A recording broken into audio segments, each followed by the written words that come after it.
varios años venimos trabajando en conjunto, muchos de nosotros en los encuentros de Alaime y recogiendo la preocupación de los capellanes de tener un espacio propio de formación, un espacio propio de reflexión, un espacio propio para intercambiar y discutir sobre este rol y este ejercicio de la pastoral educativa, de los capellanes, de los equipos de orientación cristiana.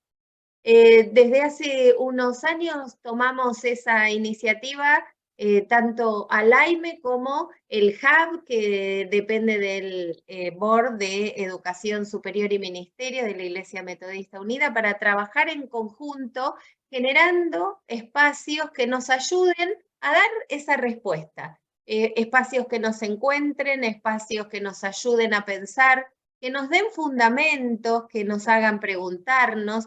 Y venimos desde hace bastantes años haciendo este trabajo.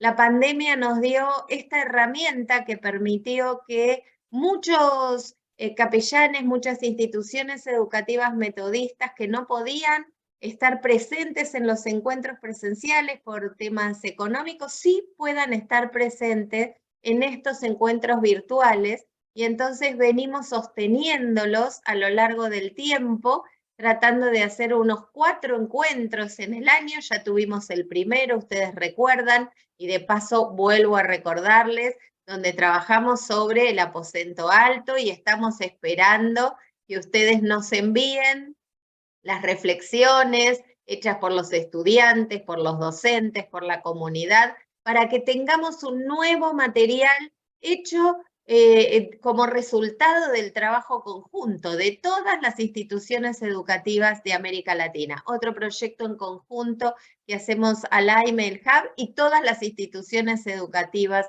de América Latina. Así que les recuerdo, paso el aviso, estamos esperando que tanto a Gabriela como a mí nos envíen esas reflexiones para poder armar un nuevo número del aposento alto para estudiantes e instituciones educativas. Y en este caso, entonces, vamos a trabajar con mucho entusiasmo, recibiendo al doctor Luis Cardoso, que es nuestro compañero de ruta desde hace muchos años, y quien manifiesta durante mucho tiempo un trabajo en la capellanía de instituciones educativas, repensando, reflexionando, investigando sobre ese tema. También fue en algún momento y años anteriores presidente de Alaime, o sea que venimos desde diferentes momentos históricos acompañando este recorrido. Y en el día de hoy, que Luis está trabajando en Uruguay, acompañando instituciones educativas también, nos trae un tema bastante interesante para provocarnos la reflexión, para provocarnos en la posibilidad de repensar y revisar los desafíos que hoy nos trae esta tarea. Así que el título de nuestra presentación hoy es Pastoral Educativa, desafíos, oportunidades y limitaciones en el contexto contemporáneo. Un contexto complejo, difícil, plagado de estos desafíos que hoy Luis nos va a ayudar a tener presente, a analizar y también a darnos herramientas para pensarlo, revisarlo y recrearlo. Así que con muchísima alegría le vamos a dar la palabra a Luis para que él, si me faltó algo en la presentación, también lo puedas completar, Luis, por supuesto, y ya entremos entonces en el desarrollo de tu conferencia. Bueno, muchas gracias, Claudia. ¿Me escuchan? Bueno, espero que me alcance la voz, porque desde ayer me comenzó a picar la garganta por el frío. Pero estoy con un vaso de agua aquí y con una medicina por aquí por la otra mano. Bueno, saludos a todos y todas con alegría. En especial agradezco esta invitación y también esta iniciativa, ¿no?, de la Secretaría Ejecutiva de Alaime y del Lead Hub de Educación Superior y Ministerio, en las personas de Gabriela y Cláudia, respectivamente. También saludo las autoridades aquí presentes, ya nombradas, en las personas de Adriana, que es la máxima autoridad de la educación metodista actualmente, ¿no? Presidente de la IAMSCO, y también Carlos Varela, nuestro presidente de ALAIME. Está por ahí mi supervisora también, doctora Evelyn Wittner, que es presidente de la Iglesia Metodista en el Uruguay, a quien respondo. Bueno, hermanos y hermanas, en primer lugar, ese aporte que les presentaré se trata de mis observaciones y mis apuntes baseados en mis vivencias y alguna reflexión y discusiones colectivas en las últimas 3 décadas del Ministerio de Educación Metodista en instancias diversas, como se ha nombrado aquí. Sendo que por 10 años directamente estuve involucrado en capellanía, en pastoral educativa, hasta los años 2002, cuando concluí mis tiempos de servicios en esa área, en la pastoral universitaria de la Universidad Metodista de Piracicaba. Y ahora, para mi sorpresa, más recientemente, cuando yo fui contratado como misionero de Ministerios Globales, me han enviado entonces a Uruguay en 2021, fines de 2021. Realmente comencé mi trabajo en 2022, volviendo otra vez a servir en una capellanía, como capellán de un colegio, de una escuela, el Liceo Grande Salto, acá en la ciudad de Salto, como una de mis tareas, no es la única tarea en el servicio misionero de Ministerios Globales con la Iglesia Metodista en el Uruguay. Por tanto, ni es mi intento aquí, ni la presentación que preparé, el texto que preparé, en realidad, tiene la pretensión de ser un trabajo sistemático de investigación dedicado al tema de la pastoral. Se trata más bien, como yo mencioné, de observaciones sobre lo vivido. De alguna manera, estas observaciones también hay que reconocer están bien circunscritas al ambiente brasileño de la Iglesia Metodista en Brasil, que fue mi tiempo más largo de actuación en pastoral. Si bien conozco mucho de otros países y otras regiones en términos de la educación metodista, de las capellanías y de la pastoral educativa. En segundo lugar, hacer es que, al parecer, en el contexto metodista en Latinoamérica, hay muy pocos trabajos, estudios, reflexiones sistemáticas, ya sean papers, artículos, capítulos de libros o tesis de licenciatura, de maestría o mismo tesis de doctorado, que se enfoquen en analizar temas como ese de la capellanía, de la pastoral educativa, o mismo de la educación cristiana escolar. Me refiero eso al contexto metodista. En mis búsquedas encontré pocos materiales, siendo que los de más densidad, digamos, son 2 tesis de maestría presentadas en Brasil ya hace años, una en el programa de posgrado en educación en UNIMEP en el año 2000, imagínense, que analizó la trayectoria de la pastoral escolar metodista en Brasil hasta aquel momento. Y otra también, una tesis de maestría presentada en 2008 en la Escuela Superior de Teología Luterana en San Leopoldo, en un posgrado de educación cristiana, que analizó un tema wesleyano, conocimiento y piedad vital, como una clave hermenéutica para la pastoral escolar y universitaria. Además de eso, encontré unos pocos artículos publicados sobre estos temas. Esto me hace sospechar de un cierto activismo práctico entre nosotros, pero sin una praxis sistemática, o sea, hacemos posiblemente mucho, y por cierto, muchas cosas muy buenas, pero poco nos dedicamos a analizar, discutir, sistematizar y escribir sobre nuestras prácticas pastorales, con intencionalidad de producir conocimientos y avanzar en nuestro campo. Ojo que no se trata de un juicio peyorativo, de bueno o de malo, tan solo una constatación de que, por cierto, nos puede dejar esto ya un primer desafío y nos presentar una gran oportunidad de avanzar las discusiones, el pensamiento y la sistematización de nuestro trabajo con más empeño, más vigor. Solo por agregar que entre los católicos hay mucho más producción publicada, incluso libros sobre capellanía, sobre pastoral educativa y sobre educación cristiana escolar. Y son estos temas que están más o menos conectados. En tercer lugar, debo aclarar que cuando uno elige un título antes de pensar más detenidamente sobre el contenido de su abordaje, está arriesgando, y fue mi caso, de no corresponder plenamente las expectativas, que puede ser, como mencioné en mi caso.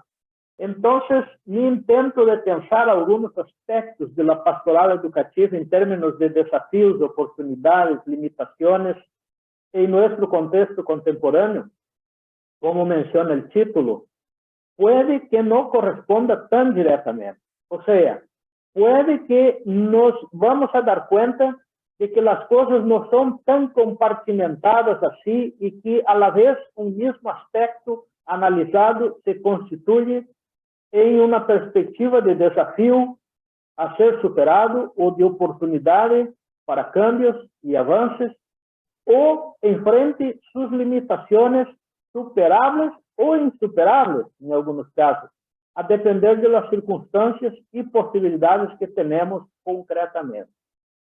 Por fin, de ninguna manera tengo intención de ser la voz cantante con las respuestas definitivas o con una lectura exacta e impecable de nuestra realidad como pastoral educativa, como capellanía. Se trata más que nada de un disparador para diálogo y seguir avanzando en la tarea de pensarnos, repensarnos, fortalecernos y capacitarnos, resignificando nuestra tarea pastoral en ambientes educativos de manera más dialogal, colectiva y crítica. Paso entonces a mi primer punto. Nuestra herencia y la relación iglesia-escuela.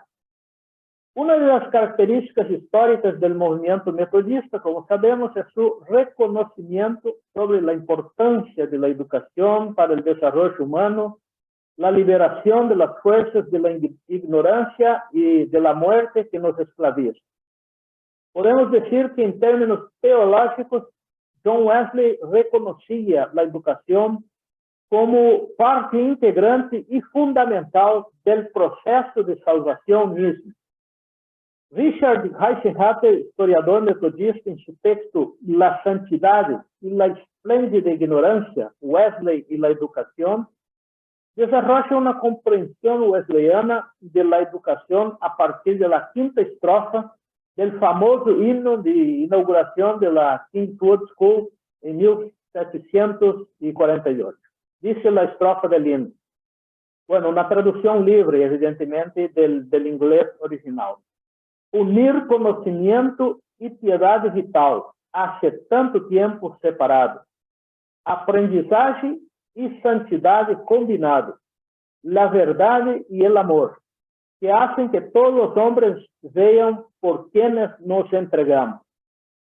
Este himno, escrito por Charles Wesley, con seguridad condensa una concepción común entre ambos los hermanos y que está, podemos decir, en la base del pensamiento metodista con respecto a la relación entre fe y educación, salvación y conocimiento, ciencia y amor.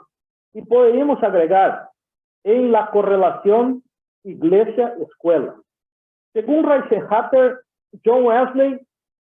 para John Wesley, el conocimiento no es tanto un atributo puramente intelectual, pero sí funciona como un canal de autocomprensión, que es crucial para la salvación. Y la piedad vital implica no solo una postura de devoción basada en el amor a Dios sino también una extensión social ejemplificada por el amor al prójimo.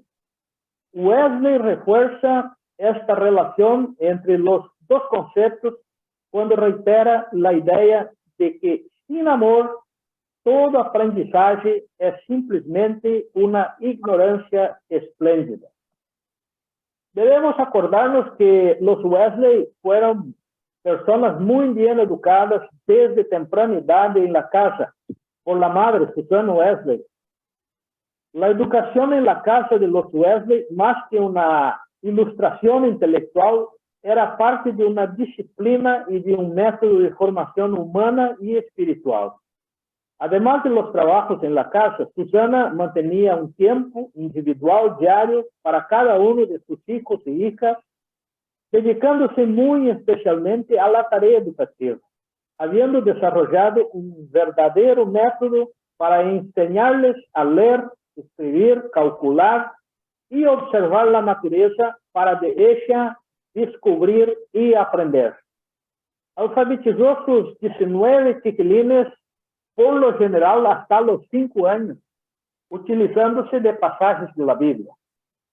Además, como sabemos, no nos podemos olvidar que el movimiento metodista se va a iniciar bajo la influencia del iluminismo inglés, particularmente en el ambiente académico de Oxford. Toda aquella cosmovisión la incorporó John Wesley en la Universidad de Oxford, en donde fue estudiante de grado en teología y alcanzó el título de Magister Artium, maestro en las artes, algo como una licenciatura en filosofía y letras clásicas. Allí, John Wesley fue también profesor de griego, lógica y filosofía entre 1726 y 1735. En ese periodo en Oxford, John Wesley y sus compañeros del llamado Club Santo fueron apodados de metodistas, porque todo lo hacían con riguroso método y orden. Aquel grupo de jóvenes estudiantes y profesores reunieron sus escasos recursos para contratar a una maestra para alfabetizar a los niños que vivían descuidados en las calles de Oxford. Rui de Souza Josvilberg, un teólogo metodista brasileño, destaca que aquel ambiente educativo familiar y la trayectoria universitaria de Wesley marcaron definitivamente su pensamiento teológico. Él pasó a considerar la Iglesia fundamentalmente en su dimensión pública y esencialmente como una institución educadora. Para él, la correlación entre misión y educación era lo más natural de los mundos, dice Josvilberg. Así que la tradición wesleyana, iglesia y escuela, a pesar de ser dos instituciones distintas, cujas naturalezas no se confunden, dialogam entre sí, se integran y se completan. Solo a modo de aclaración, lo que quiero mencionar es que aparentemente pueden ser vistas como antagónicas, o sea, la naturaleza de la escuela está basada en la duda, en el cuestionamiento crítico, la duda metódica, diríamos, la investigación, la búsqueda de construcción y transmisión del conocimiento cultural y científico, especialmente por la vía de la razón. Y la naturaleza de la Iglesia, por su turno, está basada en las afirmaciones de fe, en las certezas trascendentes y la seguridad de orden religiosa, por la vía del cultivo y la transmisión de la fe y de la espiritualidad. A pesar de naturalezas distintas, a través de la historia, la Iglesia y la escuela, en muchas maneras, pudieron converger, coexistir en proyectos comunes, apuntando a la emancipación humana, y cada cual contribuyendo desde sus especificidades con los aportes que les son inherentes. En muchos aspectos, partiendo de o utilizándose de conceptos que les son propios, pero que pueden converger hacia un mismo ideal y objetivo. Les doy un ejemplo. Es que, por ejemplo, en la iglesia se habla del reino de Dios y su justicia como una categoría teológica, bíblico-teológica. En la escuela se puede hablar de un nuevo mundo posible, de una nueva sociedad con equidad y justicia. Al fin y al cabo, tienen el mismo contenido y el mismo objetivo común, la iglesia y la escuela, con esta predicación. Destacamos aún que tal comprensión sobre la importancia de la educación no fue exclusiva del movimiento metodista. Mucho antes ya ha estado presente desde el cristianismo primitivo en la transmisión de la fe, en el periodo patrístico y en la escolástica, con surgimiento de las primeras universidades aún orbitando alrededor de la teología. Después, también en el pensamiento católico y reformado, incluso con algunas conexiones muy interesantes. No es intención aquí desarrollar tantos estos aspectos, pero yo quisiera añadir dos ejemplos de conexiones entre la iglesia, la escuela, la fe y el conocimiento en el contexto de la reforma. Los llamados principios educativos de la reforma, que incluso llegaron al Nuevo Mundo, a nuestra América, aún muy tempranamente, tuvieron un punto de conexión común con las concepciones educativas católicas del siglo XVI y las concepciones que van a aparecer de la Reforma Protestante, como afirma el historiador y teólogo luterano Martin Dreyer. Dice Dreyer, basta acordarse que Calvino y Ignacio de Loyola han sido compañeros de estudio en la Sorbona, en París. Allí se han confrontado con el método parisiense, influenciado por los hermanos de la vida común, quienes también fueron profesores de Erasmo de Rotterdam y de Martín Lutero. Del método parisiense de los hermanos de la vida común brota la pedagogía en la Siena y también el método pedagógico empleado en las escuelas calvinistas de Ginebra y de Estrasburgo, además que este método influyó decisivamente en el pensamiento educativo luterano y moral. Los hermanos de la vida común, solo para aclarar este punto, fueron un importante movimiento religioso de finales de la Edad Media hasta el Renacimiento, y su énfasis en la educación, en la piedad personal y la justicia social tuvo una profunda influencia en la cultura religiosa e intelectual de toda Europa.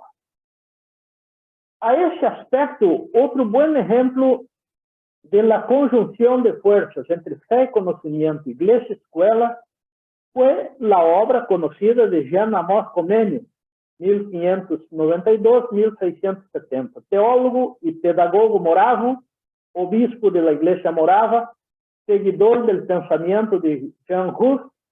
Comenius ha emprendido esfuerzos para establecer puentes y diálogos entre teología y educación, entre escuela y iglesia. Él es considerado el fundador de la didáctica moderna, con su obra Didáctica Magna de 1632 y Orbis Pictus de 1654, que reafirmaron su visión humanista de la educación. Defendían la educación basada en la sonrisa en lugar de la vara, lo que muy bien me hace acordar la educación con ternura que nos enseña, y se andó hablando aquí por los seminarios de Alaine, el pastor Harold Segura. Así que, para una primera aproximación sobre esa relación iglesia-escuela y, en consecuencia, para dar sentido a la pastoral en ambiente educativo, podemos sentirnos muy cómodos y fundamentados considerando este legado de la tradición del cual somos herederos, con tantas huellas en la historia cristiana reformada y wesleyana metodista. Entonces, pensar, reflexionar, evaluar críticamente la existencia, los desafíos, las oportunidades y las limitaciones de una pastoral en ambiente educativo, ya sea en instituciones de tradición confesante o mismo instituciones seculares, privadas, públicas, no es algo ajeno de sentido y se hace un desafío y oportunidad. Además del ejercicio de pensarnos en nuestra labor, está también la necesidad de capacitarnos permanentemente para el desarrollo de un corpus teórico, filosófico, bíblico, teológico y con contribuciones desde otras ciencias humanas para nuestro trabajo. En cierta manera, hace unos años este esfuerzo que viene siendo desarrollado por Alain y por el Lead Hub nos ayuda mucho con este objetivo. Y ahora, más recientemente, y aquí ya les doy un spoiler, se suma a este esfuerzo el Instituto Wesley y la Universidad del Centro Educativo Latinoamericano, que están elaborando y van a ofrecer en breve, ¿no?, una diplomatura universitaria en pastoral educativa. Pero hablemos más de eso más adelante. Pasemos a un segundo punto. Y ahí miro cómo voy de tiempo. Dimensiones del ministerio pastoral en un ambiente educativo. En primer lugar, considerando mi presupuesto ya mencionado, de que iglesia y escuela son instituciones, aunque con naturalezas distintas, no son antagónicas, debemos superar la tentación de abordar pastoralmente a la escuela de la misma manera como lo hacemos en la iglesia local. Si bien no está mal referirnos al pastoreo escolar con el concepto de nuestra parroquia, solo podemos hacerlo en un sentido muy amplio. Como Wesley solía decir, el mundo es mi parroquia, la escuela es mi parroquia, pero en un sentido muy amplio y no en el sentido de una parroquia iglesia local. No debemos transferir directamente las metodologías y procesos con los cuales actuamos en pastoreo de una iglesia local para un pastoreo de una escuela o de una universidad. Y hacerlo, arriesgamos generar ciertas desconfianzas y barreras, llevando a un desentendimiento del trabajo de la pastoral educativa, y tal situación hasta puede resultar en una especie de contratestimonio en la relación iglesia-escuela. Era esa la primera consideración de destaque muy general que me gustaría de hacer, pensando en las dimensiones del ministerio pastoral en ambiente educativo.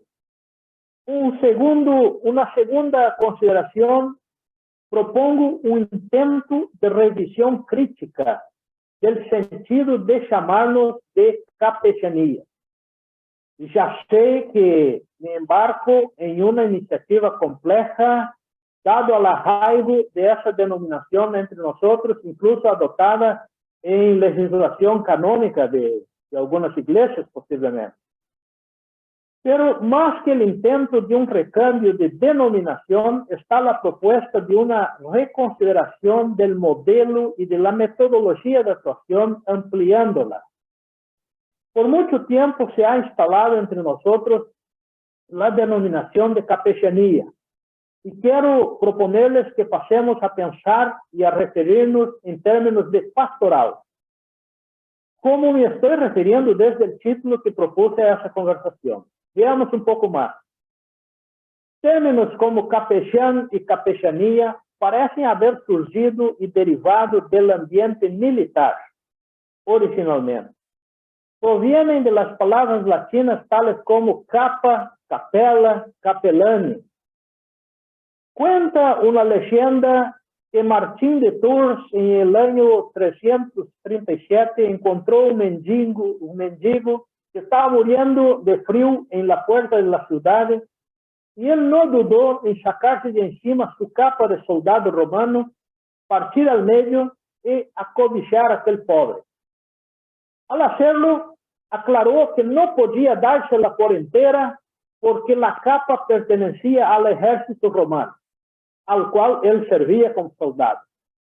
En aquella misma noche, Martín soñó con Jesucristo vestido con la media capa y diciéndole para una multitud de ángeles que lo rodeaban: Martín, siendo todavía un catecúmeno, me ha acobijado con este vestido.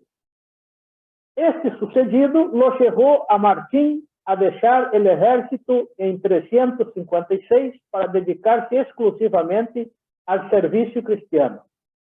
En 371 llegó a ser obispo de Tours, en Francia. Más tarde fue reconocido como santo y adoptado como santo patrono de los soldados y de los ejércitos. En este contexto surgió el término capela, refiriéndose a una tienda especial en que se guardaba y se llevaba una reliquia de la capa de San Martín de Tours, también a veces conocido como San Martín de Loba, cuando los ejércitos iban a la guerra.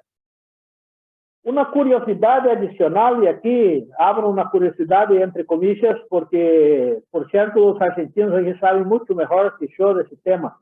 San Martín es el patrono de Buenos Aires.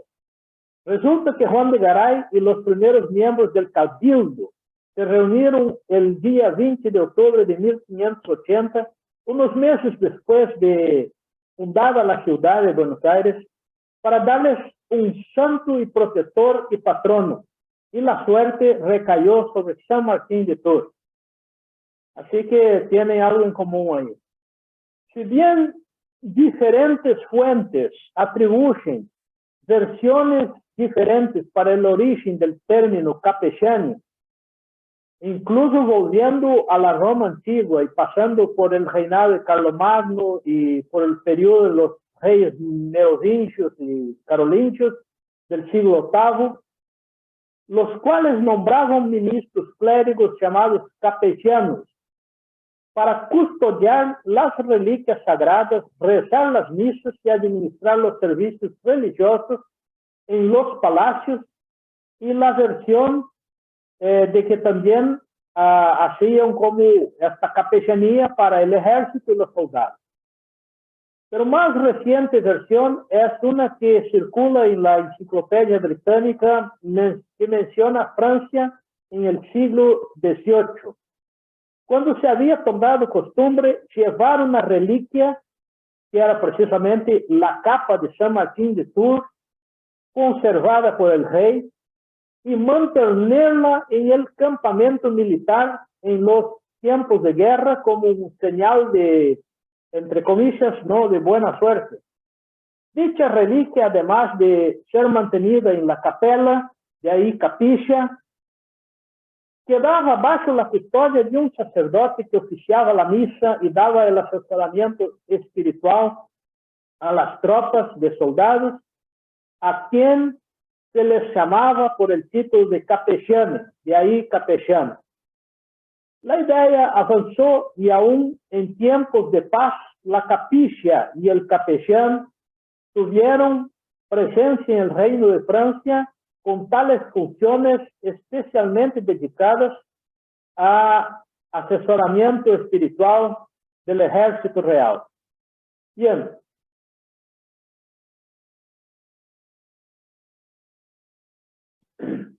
Esa es la historia un poco de cómo surgió el término que nos identifica y que me parece habría que resignificar en favor de simplemente llamarnos de pastor o pastora y pastoral escolar y pastoral universitaria. Quiero enfocarme más bien, como ya había dicho, en el modelo, el método de actuación y su contenido. Más viendo que llamarnos de pastoral no basta simplemente si seguimos haciendo del mismo modo, de la misma manera, como se interpretaban las antiguas capellanías. Por lo general, capellanía como concepto, particularmente en ambiente educativo, ha estado por mucho tiempo asociado casi que exclusivamente con los llamados cuidados espirituales, la oración, el acompañamiento a los enfermos a los que están pasando por duelo o cualquier otra crisis, y la consejería, etc. Y también con la catequesis, particularmente la educación cristiana, la predicación y los mensajes distribuidos del Evangelio. A eso podemos llamar de acción sacerdotal. Y no va aquí ningún juicio de valor, de desprecio a tales prácticas, tan solo una constatación. No podemos negar que tales prácticas tienen su importancia en el contexto de actuación pastoral, particularmente en el caso de escuelas confesantes, como son las nuestras, pero que por sí solo no agotan lo que debería ser, a mi juicio, una pastoral educativa de manera más amplia.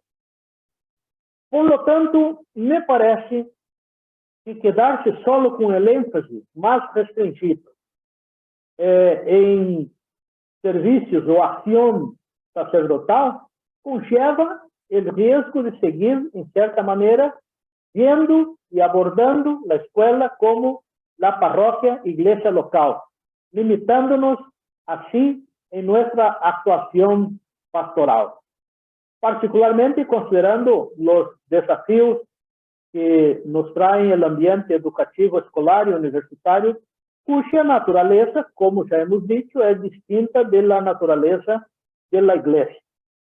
O sea, escuela y universidad es un territorio distinto que requiere, reclama, demanda prácticas pastorales distintas, prácticas holísticas, adaptadas a ese contexto académico y generadoras de diálogos con la academia. Obviamente, desde nuestra identidad confesante y desde la perspectiva de la fe y de nuestra espiritualidad. Insisto que no debemos olvidar que la escuela y la universidad no son lo mismo que la parroquia confesional, aunque la escuela sea una escuela confesante. Debo abrir aquí un paréntesis para discutir muy brevemente estos dos términos que he usado, estos dos conceptos que menciono como conceptos muy importantes. Ya han sido discutidos bastante en Alaine, pero que quiero acercarnos otra vez aquí. Escuela confesional o escuela confesante. Voy a recurrir a José Miguel Bonino para aclarar. Antes, déjame decir que en contexto brasileño, no sé si hay brasileños entre nosotros aquí, además de yo, úsase únicamente el término confesional para referirse a las escuelas en dependencia de una confesión religiosa de una iglesia, lo que puede generar ciertos desafíos de comprensión para el contexto hispano-latino, en donde no usamos el término confesional, usamos el término confesante. Y hay diferencia.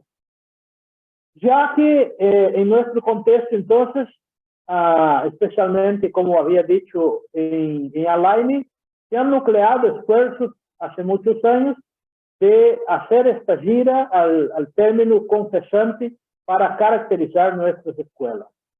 Escribe Bonino. El término confesional se origina, por supuesto, en el hecho de que las iglesias surgidas de la Reforma Protestante del siglo XVI se identificaron por sus escritos confesionales, las confesiones de fe. Posteriormente, la palabra llegó a utilizarse como equivalente a lo que la tradición anglosaxona llamó de denominaciones, es decir, que tiene una denominación, un nombre particular. Cuando algunas iglesias alemanas escribieron en Barmen su confesión frente al cristianismo nazificado, cristianismos alemanes, el término confesional resultaba muy estático y ligado a las denominaciones. Por eso se eligió el término confesante, el que confiesa, la acción de confesar, y no solo el contenido doctrinal de la confesión. En su corto y denso texto de 1987, Bonino reflexionó sobre cómo deseamos identificarnos nuestras instituciones educativas y ofreció algunas afirmaciones que conllevan decir que más que un contenido denominacional, doctrinal o catequético proselitista, las escuelas evangélicas debieron identificarse con una confesión más amplia, de allí llamarse confesantes. En cierta manera, como una cierta oposición a un reduccionismo de lo confesional que está más, digamos, abocado el contenido doctrinal. Si bien el texto de Miguel pudiera darnos mucho para conversación, yo tan solo quería aclarar estos términos antes de seguir, y la opción por caracterizarnos, evidentemente, como escuelas confesantes, regresa a lo que venía desarrollando sobre el contexto de actuación.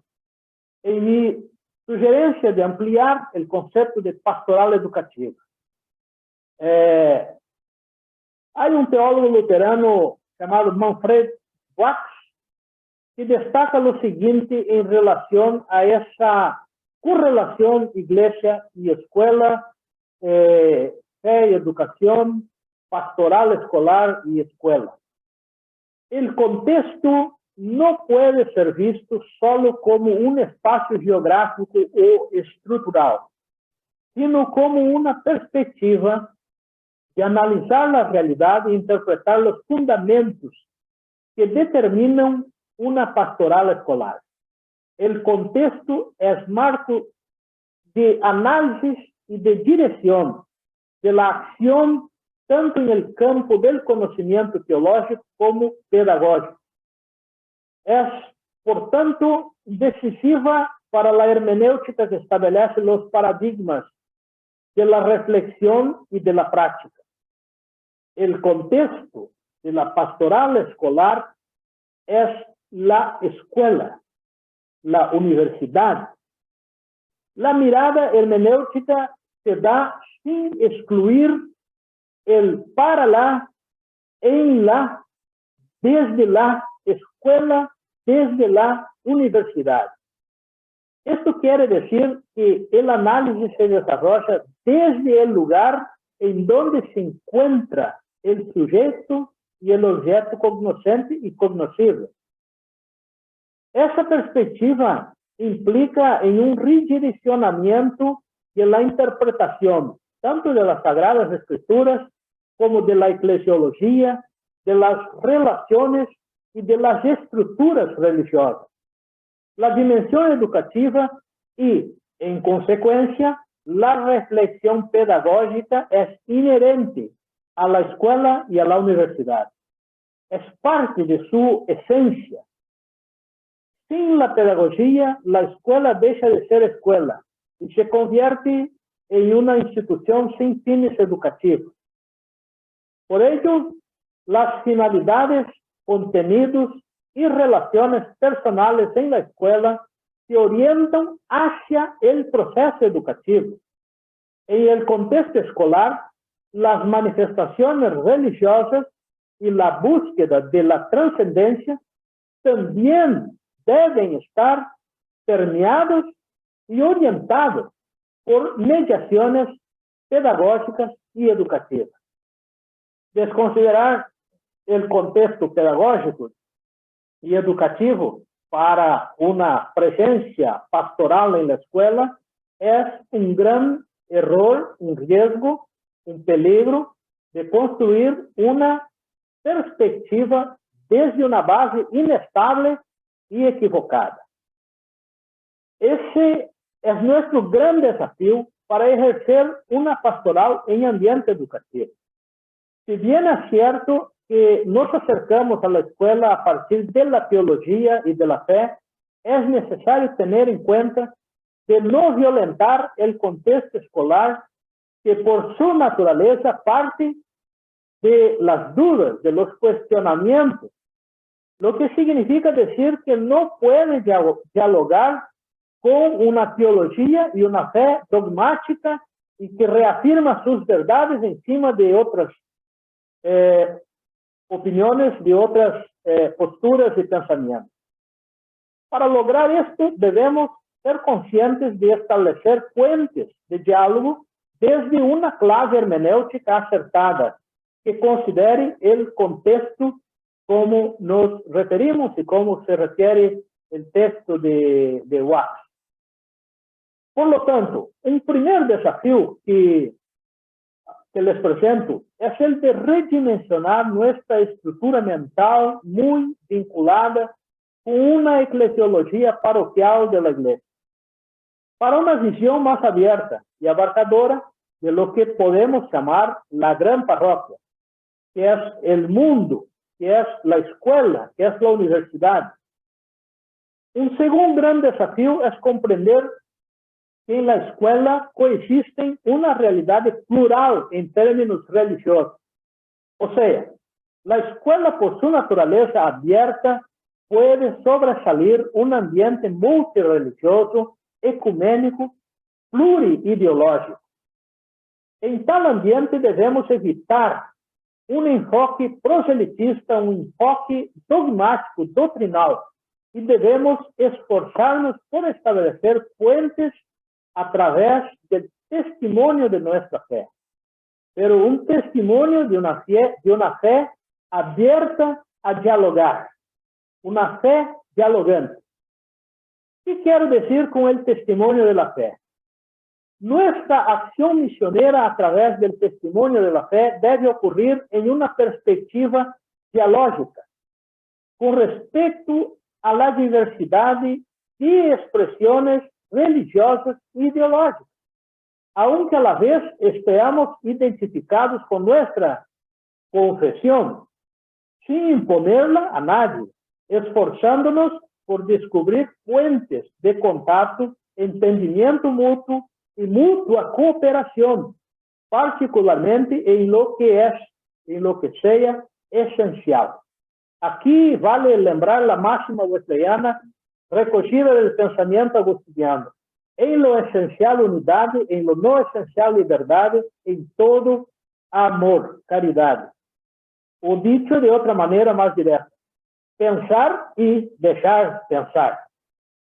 Si alguien quiera unirse a nuestra confesión, que sea bienvenido, pero que esto sea logrado por el testimonio de la fe, por haber visto y conocido nuestra manera de ser y nuestro carácter y nuestro modo de vida como algo bueno, constructivo y edificante, con lo que se puede establecer puentes y conexiones, no por imposición de nuestras doctrinas, de nuestras prácticas normativas como iglesia.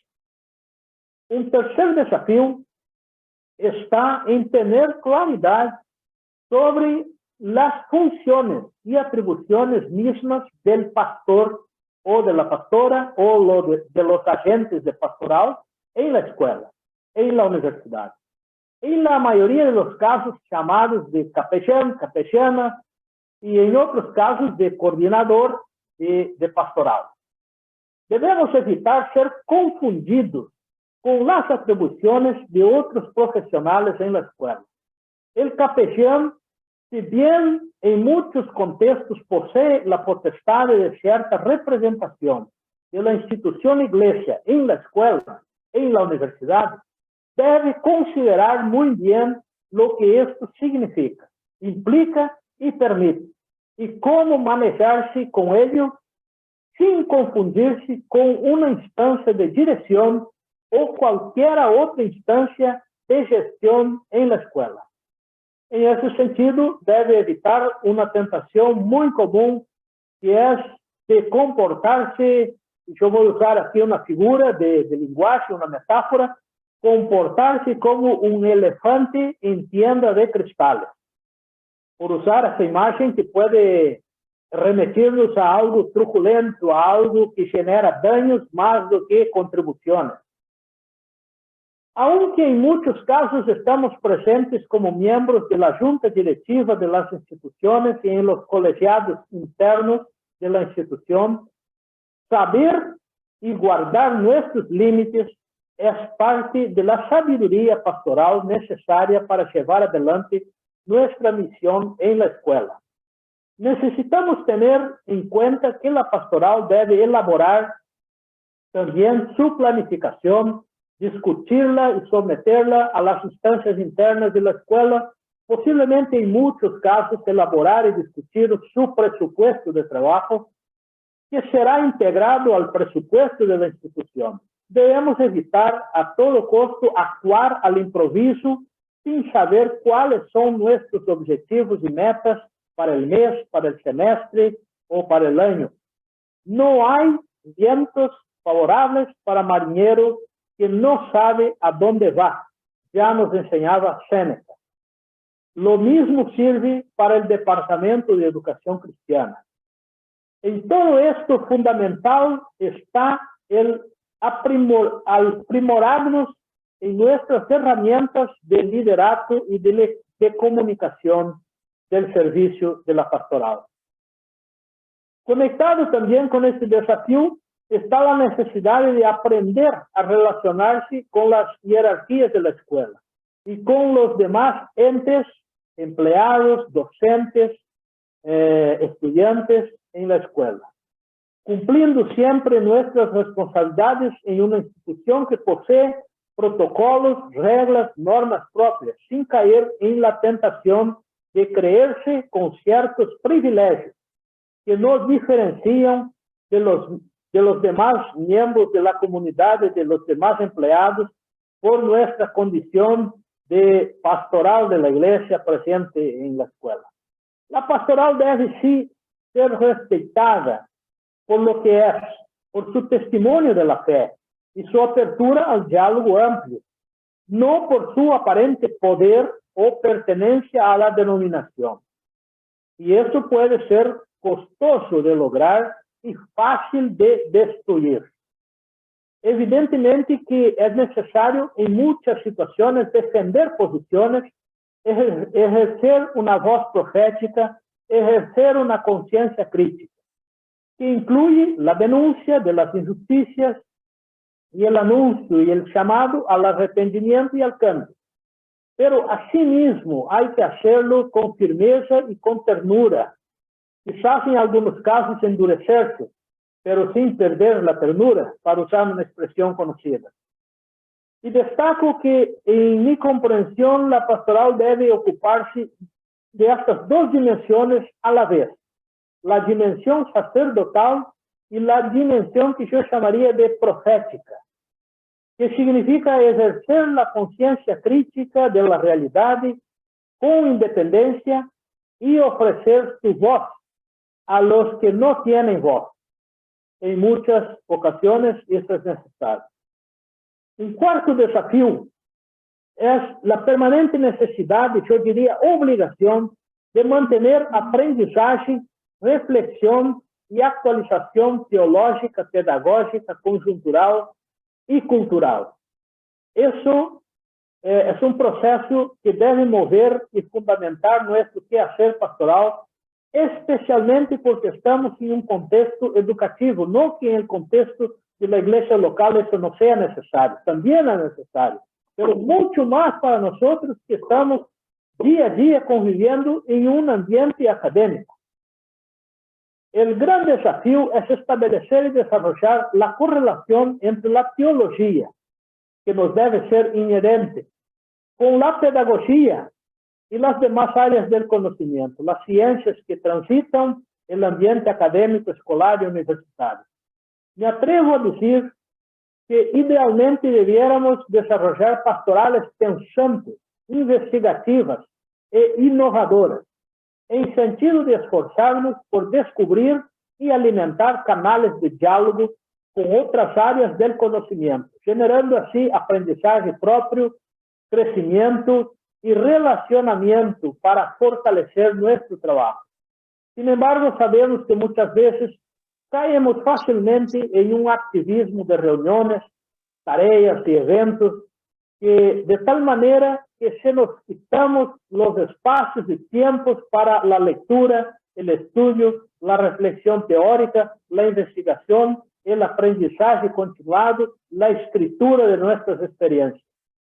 También muchos de nosotros y nosotras tenemos más de una atribución pastoral o más de un trabajo, a veces trabajos seculares también. De todos modos, hay que perseguir ese objetivo. Yo me congratulo con Alaine y el Lead Hub, que ya hace unos años están creando estos espacios de reflexión, de discusión, de aprendizaje enfocado en la pastoral. Mucho más se puede y se debe hacer, como por ejemplo, grupos de intercambio de materiales, experimentos y estudios, discusiones de temas específicos, etc. Ahora también, lo que ya había mencionado antes, ese esfuerzo del Instituto Wesley y de UCEL de una diplomatura universitaria en pastoral educativa viene en buena hora y con una buena oportunidad para todos y todas. Por fin, y quiero concluir mencionando que, en consideración a la pastoral educativa como un espacio portador de conciencia crítica de la realidad y a la luz del Evangelio, del reino de Dios y su justicia, muchos son los desafíos y las oportunidades que tenemos de generar con las comunidades escolares universitarias en las cuales servimos, acercándonos y discutiendo temas transversales y sociales, como también generando espacios para que los estudiantes, las estudiantes y la comunidad académica puedan experimentar acciones y acercamientos a una realidad concreta mediadas por nuestra fe y por la teología, por lo que creemos, por lo que afirmamos como escuela confesante.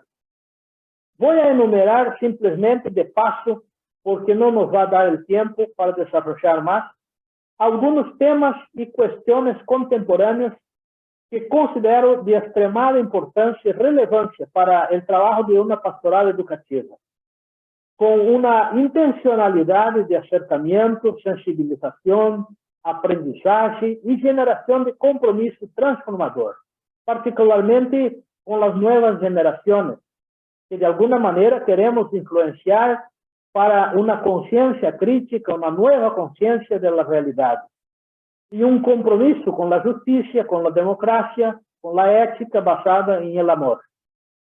Podríamos llamar estos marcos o estos temas macro de temas de la gran parroquia. Ese es un término que suele usar en la Iglesia Evangélica Metodista Argentina y de donde lo aprendí y lo recojo como una designación interesante, temas de la gran parroquia.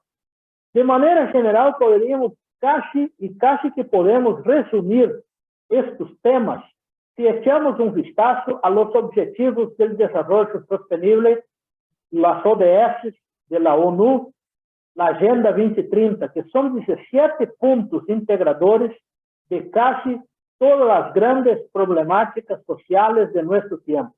Pero quiero mencionar algunos en destaque, porque me parecen que ofrecen mucho para desarrollar en el trabajo pastoral educativo y en la educación cristiana, como por ejemplo, evidentemente que el diálogo ecuménico e interreligioso debe estar en nuestras agendas. La generación de una cultura de paz que está siempre en orden en un mundo tan violento y con un renacimiento de los fascismos, de las ideologías neonazistas que estamos viendo por todas partes.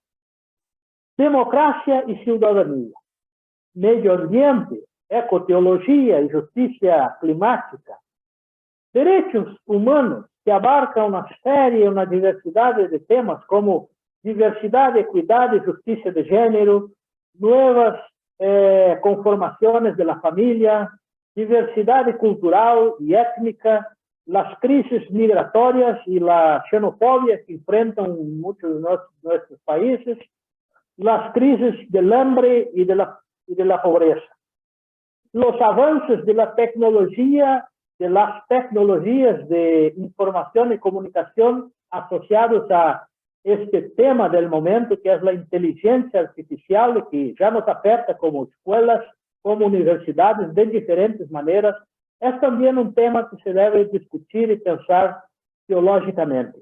Y etcétera, etcétera, etcétera. Y yo dejaría aquí la creatividad de cada uno de enfocarse, de encontrar maneras de ir insertando estos temas transversales de la sociedad como parte de este trabajo que yo al final llamé de acción profética o voz profética o creación de conciencia crítica de la realidad en nuestra tarea de la pastoral educativa, como una gran también oportunidad y como un gran desafío para nosotros. Bueno, les dejo esos pensamientos para reflexión y discusión. Creo que me alargué más del tiempo que había previsto, pero les paso ahora entonces a Claudia o Gabriela para conducir el restante de nuestro encuentro. Muchas gracias, Luis. Siempre con ideas como para quedarnos pensando o como para volver a mirar nuestra tarea.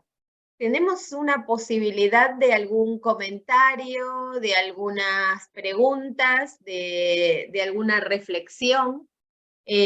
Aquí nos quedaron varias cuestiones, ¿no? Respecto a estos desafíos y a este contexto, y la expresión de la voz profética, la posibilidad de que cada uno de los espacios que generamos en las instituciones educativas ayuden a crear esa conciencia, desde esa mirada de amor, de cuidado, y que tiene que ver con temas que nos atraviesan en este contexto particular.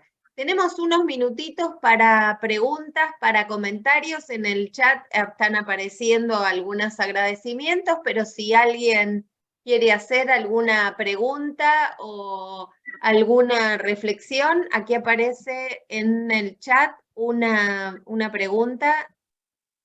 Luis, no sé si la estás viendo. Quisiera preguntar si podemos hablar de una pedagogía de Wesley. Y a ver, aquí teníamos otra.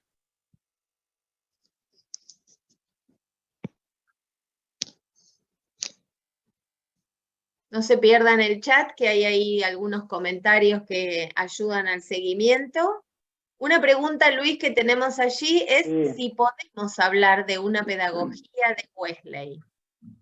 Por cierto, y ya muchos han hecho este intento, pero hay que pensar una pedagogía de Wesley actualizándola, ¿no?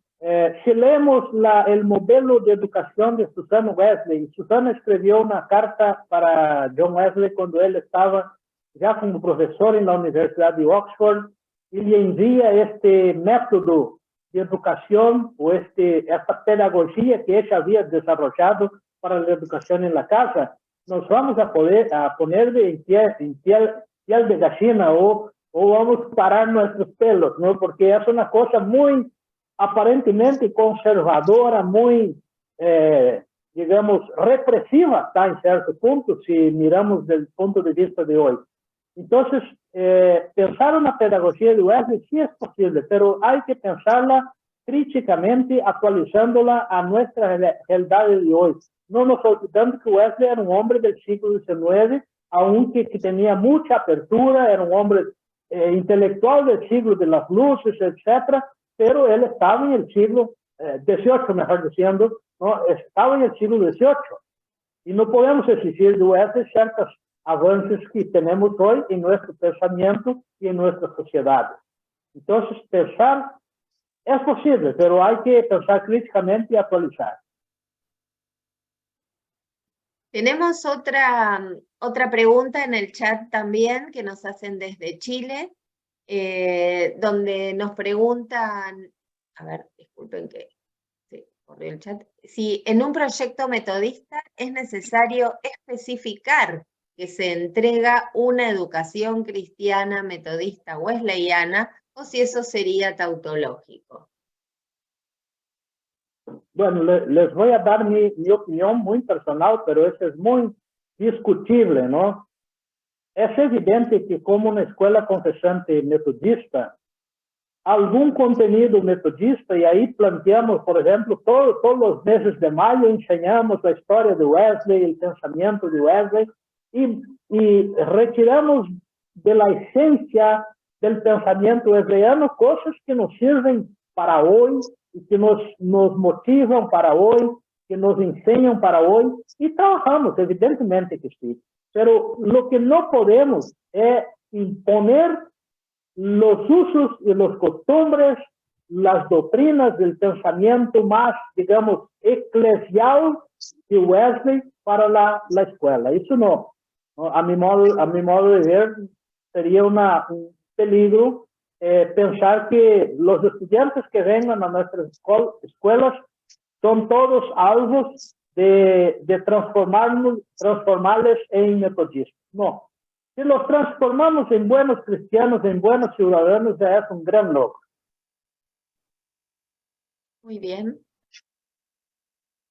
No sé claro, si hay... perdón, Claudia, con una salvedad que me pueden malinterpretar. Yo no estoy diciendo que no tenemos que evangelizar personas en un sentido de que se atraigan a nuestra comunidad metodista.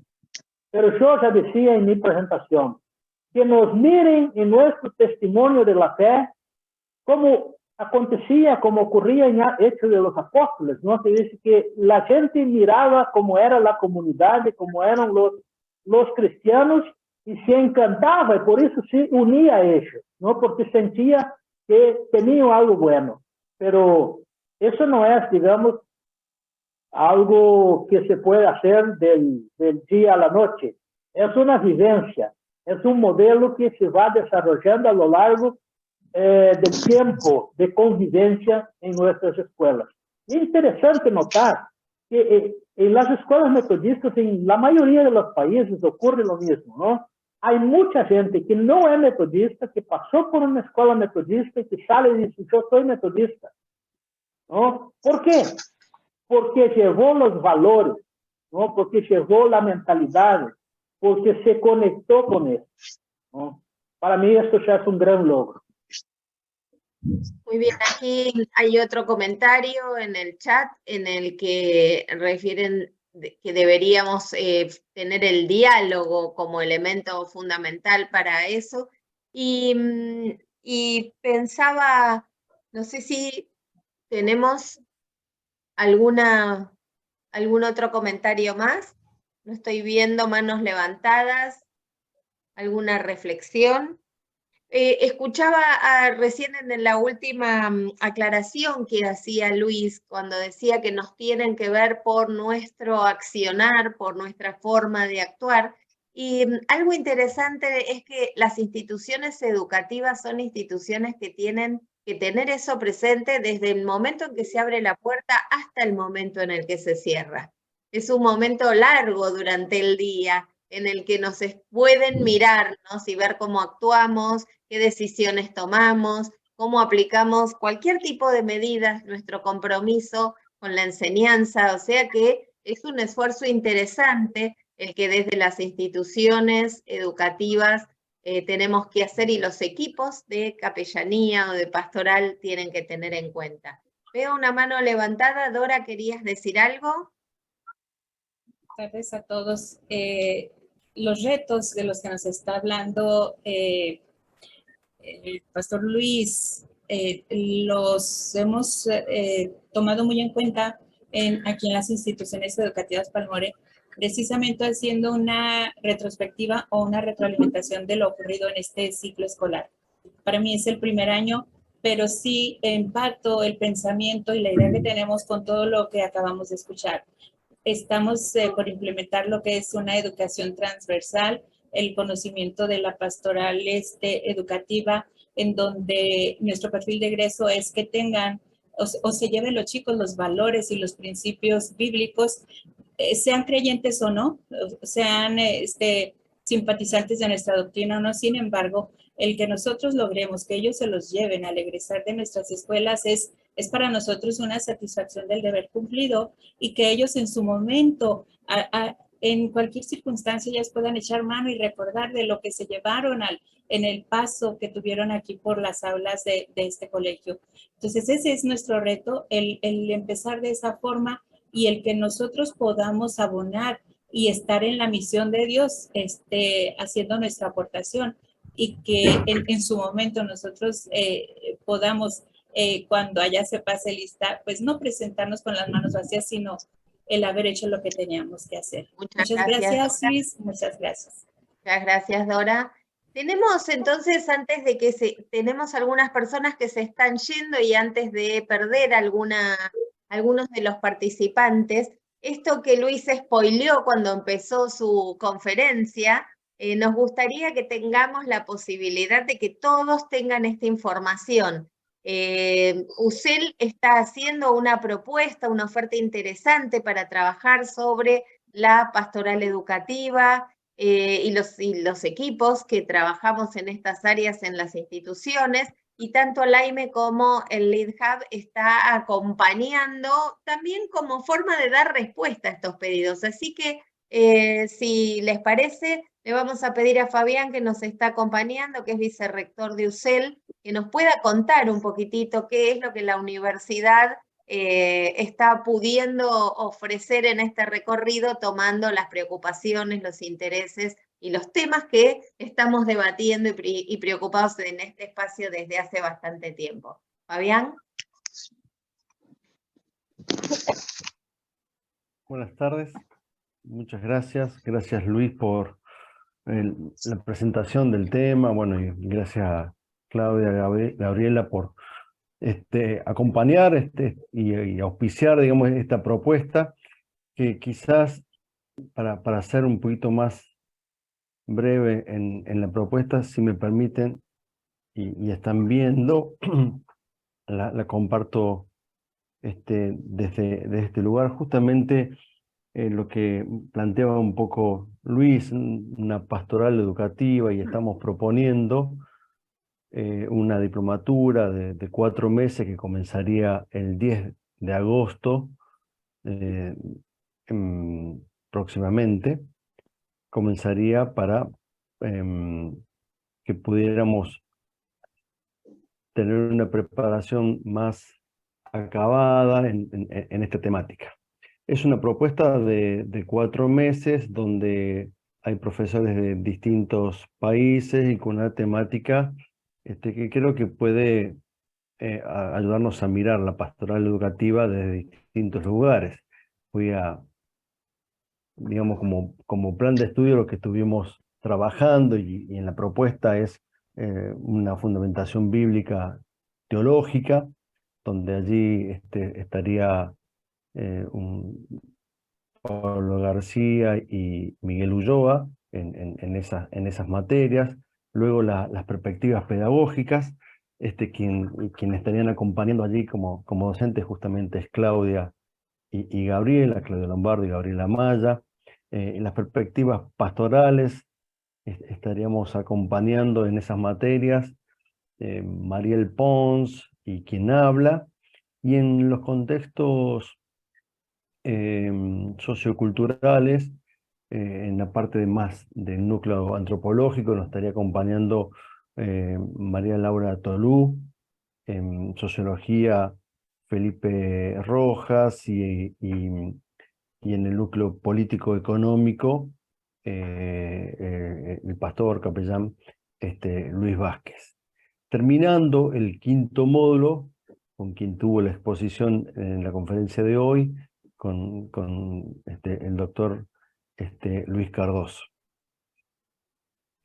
Creo que es una propuesta abarcativa, con una propuesta también pedagógica muy interesante, donde la idea es poder integrarlo, y todo esto es a distancia, dado que queremos poder llegar a toda América Latina,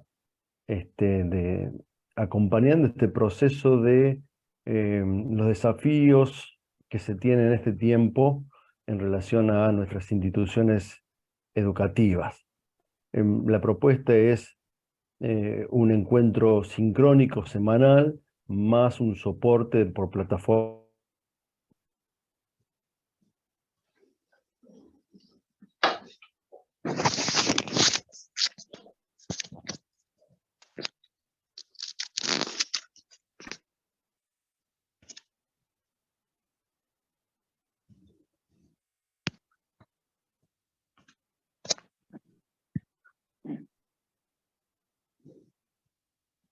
Parece que se cortó Fabián o solo yo que no estoy escuchando. Cláudia, está cerrado tu micrófono.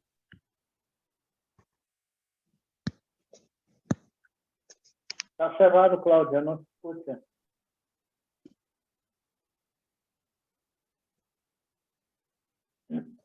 Se cerró, o sea, hubo algún problema, probablemente Ahora con sí. internet. Cláudia, está cerrado tu micrófono, no te escuchamos. Perdón, disculpen, me avisa Gabriela y parece que se cortó la luz en alguna zona de Rosario. Gabriela quedó sin luz y me parece que también Fabián, pero de cualquier manera yo podría como completar la información. La idea es, como ustedes vieron, el comenzar la oferta de la diplomatura durante el cuatrimestre que viene. La intención de este trabajo, más allá de la organización de estos, digamos, de estos módulos, tiene que ver con la posibilidad de que a lo largo del desarrollo de la diplomatura, los estudiantes o quienes estén participando puedan ir desarrollando y elaborando un trabajo final con el que aprobarán la diplomatura y que ya tenga que ver con el desarrollo de un programa, de una propuesta de trabajo. No sé, Luis, si estando vos acá, que sí estás conectado, querés completar la información que Fabián presentó. Luis Cardoso, o vos también tenés... Bueno, yo estaba mirando Luis Vázquez, aquí pensé que era él. Porque yo me metí a hablar... Muy bien, pero alguien preguntó aquí por el chat si era solamente para reverendos. No, no es solo para reverendos, es para quien quiera capacitarse. ¿Sí?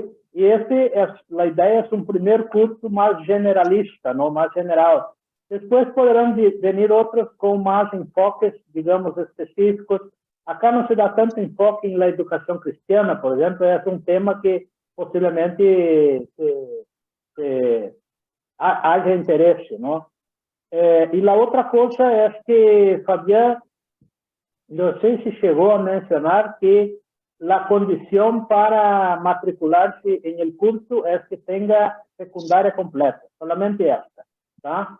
Así que no es solo para clérigos, y es para clérigos y laicos, y la única exigencia es que la persona tenga la secundaria completa, ¿tá? No sé si otras dudas os podría contestar. En el chat hay un comentario del pastor Moisés diciendo si no tenemos que revisar nuestra denominación. La diplomatura ya tiene un cambio porque está pensada para pastoral educativa, o sea que incluye estos conceptos que de alguna manera Luis nos fue presentando, y tal vez en cada una de las instituciones deberíamos, sí, incluso en este encuentro cambiar el título y poner aquella denominación que nos parezca más inclusiva y completa. Seguramente yo acabo de ver que UCEL en las redes ya está publicando la información sobre la diplomatura, y a medida que podamos tener mayores definiciones o se produzca el encuentro, seguramente, ahora perdí otra vez, había entrado Gabriela y ahora no la estoy viendo, así que debe haber tenido otra vez alguna dificultad, o por ahí anda. En cuanto tengamos información, vamos a aprovechar todos los contactos que tenemos a través de Alaime, como a través del Lead Hub, para enviar esta información, que ustedes puedan evaluarla, que vean si les resulta interesante a cada uno de ustedes o a personas que estén procurando formarse para desarrollar estas actividades en nuestras instituciones. Ahí la veo a Gabriela nuevamente.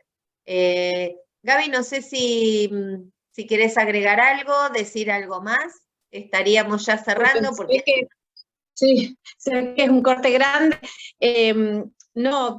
Quedé un poco cortada con el comentario que estaba haciendo Fabián sobre la diplomatura, pero vamos a estar enviando, y ahora lo comento desde el Instituto Wesley de UCEL, vamos a estar enviando todas las invitaciones, también para que se puedan inscribir, también lo vamos a hacer desde el mail de Alaime, y bueno, sabemos que va a tener una muy buena convocatoria esta diplomatura, porque es algo que muchas personas estaban esperando.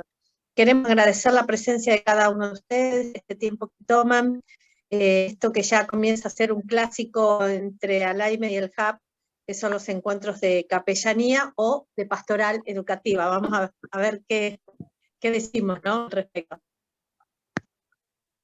Bueno, si no tenemos ningún comentario más. Perdón, Luis, sí. Solo agregar más una cosa sobre el curso, ¿no? Es que tenemos la previsión de un número mínimo para que el curso pueda arrancar. Así que les pedimos que nos ayuden en la divulgación. Cuando reciban esta información, repasen a otras personas que pueden interesar para que se inscriban rápidamente. El costo va a ser bien económico y la otra cosa es que son 4 meses de curso. O sea, un curso de 200 horas. 200 horas es casi un curso de especialización, ¿no? Entonces vale la pena, y no es solo para metodistas también. Si hay personas de otras comunidades que quieran, pueden sumarse, aunque habrá ciertas perspectivas metodistas ahí en el contenido, pero no es solo para metodistas, es más generalista, digamos, ¿no? Muy bien, bueno, en principio no tendríamos más comentarios. Tenemos la posibilidad de ser lo más ajustados y respetuosos posible al tiempo que nos llevan estos encuentros. Les agradecemos muchísimo la posibilidad de que estén acompañando estos encuentros, que entendemos siguen siendo interesantes y que aportan para nuestro trabajo en cada una de las instituciones educativas. Seguramente en la segunda parte del año vamos a tener el encuentro presencial de octubre que se hace en Uruguay, el de Alaime, y seguramente tendremos alguno más en virtual en esa segunda parte del año. Ya estamos trabajando. Ustedes recuerden que el encuentro de Alaime se va a hacer viernes, sábado, pero el jueves está el encuentro para pastoral educativa o capellanía, así que ya estamos trabajando en ese programa. En cuanto lo tengamos definido, también lo vamos a compartir. Y por ahora la perdí de nuevo a Gabriela, no sé si otra vez se le cortó. Ahí está. Muy bien, bueno. Entonces, Hoy vengo con internet. Muy bien. Bueno, les agradecemos muchísimo a todos, nos estamos viendo, siempre es una alegría compartir e intercambiar, y abiertos lo mismo a cualquier comentario, cualquier sugerencia, y no se olviden de generar las reflexiones con sus estudiantes, con sus alumnos, al estilo del aposento alto, para que podamos hacer otros materiales también. Muchas gracias a todos y a todas por estar acá. Y bueno, si quieren abrir sus micrófonos, charlar o despedirse, todo disponible. Gracias a todos, una bendición verles nuevamente. Ahora hay que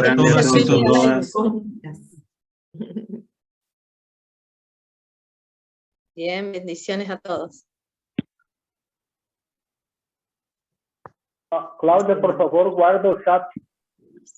Voy a cerrar paremos la grabación, ahora sí. Por favor, hacelo vos, Claudia.